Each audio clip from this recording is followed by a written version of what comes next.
At this very moment, somewhere in America, a person is trapped inside a house without running water and with no backup plan at all. Maybe a hurricane destroyed the system. Maybe a broken pipe shut down water service across an entire neighborhood. Maybe a violent storm pushed the power grid past its limit. And in that instant, the one resource that keeps people alive, clean drinking water, disappears completely. Not difficult to find, not limited, gone. If that sounds impossible, remember the 2021 Texas winter storm, when more than 12 million Americans suddenly lost access to safe water almost overnight. Think about Hurricane Katrina.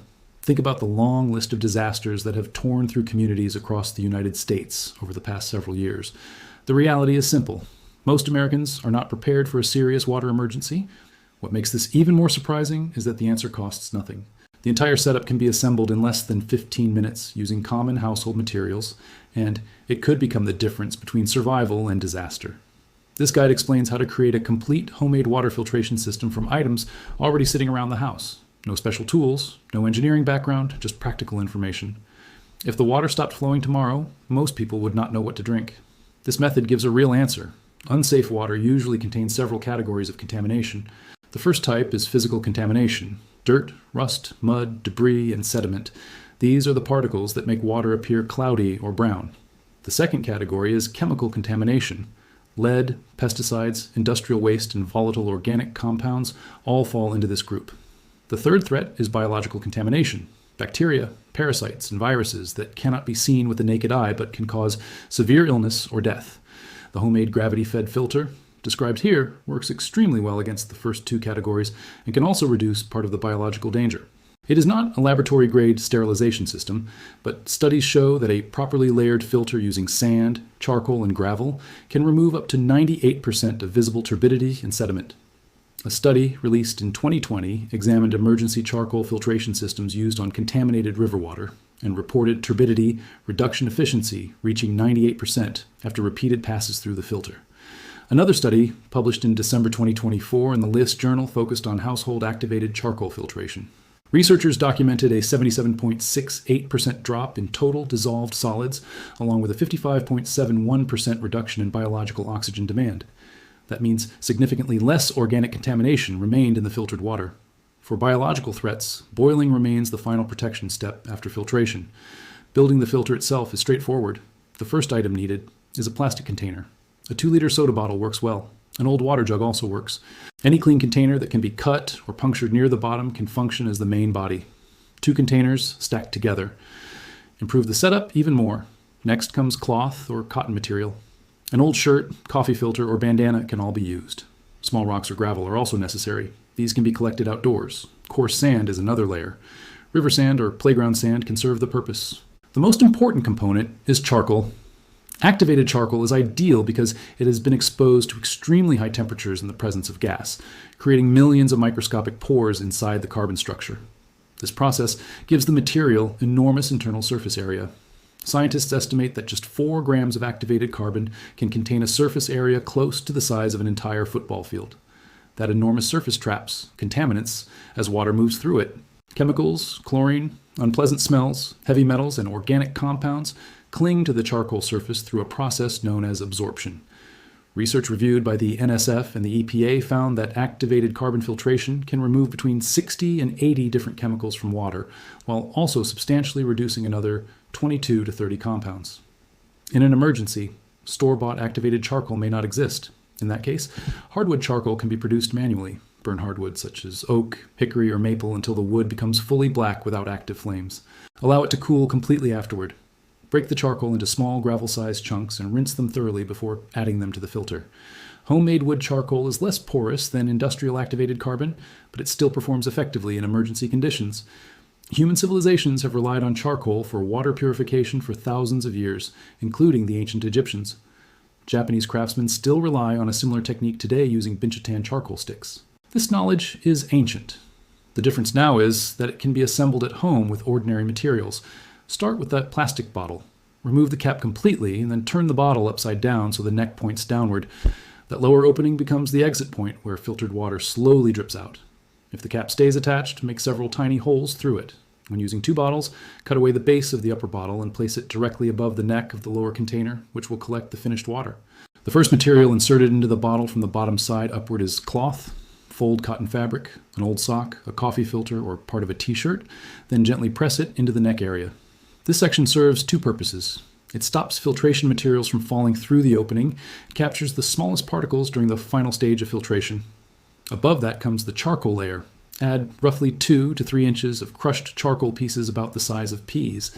This section handles chemical contamination and unwanted odors. It is the core of the entire filtration system. Reducing this layer weakens performance, so more charcoal is always better. Place another thin fabric separator above the charcoal. This keeps the filtration layer separated and prevents the materials from mixing together. Next comes approximately 3 inches of fine sand. Sand acts as the main mechanical filtration barrier. Small particles that bypass the gravel become trapped here. Fine outdoor sand or river sand works effectively. Rinsing the sand before use helps remove loose dust and keeps the final water cleaner. After the sand, place another thin cloth divider. Then add the gravel or small stones, again around 2 to 3 inches thick. This becomes the first defensive barrier at the top of the filter. Large debris, leaves, chunks of sediment, and visible contamination are intercepted here before reaching the more delicate lower layers. Finish the top section with 1 final cloth layer. This functions as a preliminary filter, stopping larger material from immediately clogging the gravel underneath. At that point, the filtration unit is complete. Pour dirty or questionable water slowly into the top. Allow gravity to move the water downward naturally while clean water collects at the bottom. Do not rush the process. Slower movement means longer exposure to the charcoal and sand, improving the overall filtering effect. For stronger results, run the same water through the system 2 or 3 separate times. One detail is critical. This filtration setup alone does not make water completely safe for drinking. It does not consistently eliminate dangerous biological organisms such as bacteria and viruses. What it does accomplish is the removal of sediment, debris, and a large amount of chemical contamination, while making the water visibly clearer. Cleaner water is far easier to disinfect afterward. The next step is boiling. The CDC states clearly that water should be brought to a rolling boil for at least 1 minute. At elevations above 6,500 feet, the boil should continue for 3 minutes. This process destroys most harmful pathogens, including Giardia, Cryptosporidium, E. coli, and bacteria responsible for cholera. If boiling is impossible, household bleach becomes another option. Unscented bleach containing 6 to 8.25% sodium hypochlorite can be added at roughly 8 drops per gallon for clear water. If the water remains slightly cloudy, use 16 drops per gallon instead. After treatment, allow the water to sit for 30 minutes before drinking. Combining filtration with boiling creates an effective emergency purification system suitable for field conditions. It is not equal to a municipal treatment plant, but it can prevent severe illness and help people survive when infrastructure collapses. The arrangement of the filtration layers also matters enormously. Many people assemble these filters incorrectly and then wonder why performance fails.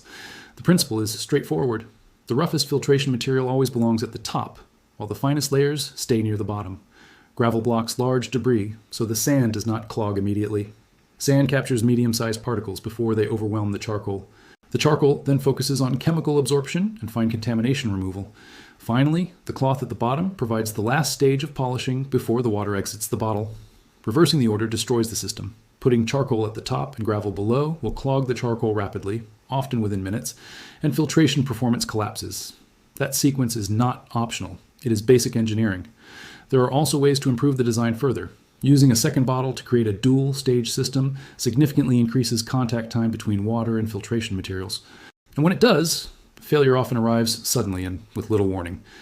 Research released during 2025 concluded that aging water infrastructure together with increasingly common climate-related flooding is intensifying pressure on existing water safety systems. FEMA advises every household in America to store at least 1 gallon of water per person each day, with a minimum reserve lasting 3 days. During major emergencies, FEMA actually recommends maintaining a full 2-week supply. Most households in the United States do not have that level of preparation. Even for families that already store enough water for 2 weeks, understanding how to filter and purify additional water from natural sources changes the equation completely. Instead of survival ending when stored supplies disappear, the timeline can continue indefinitely.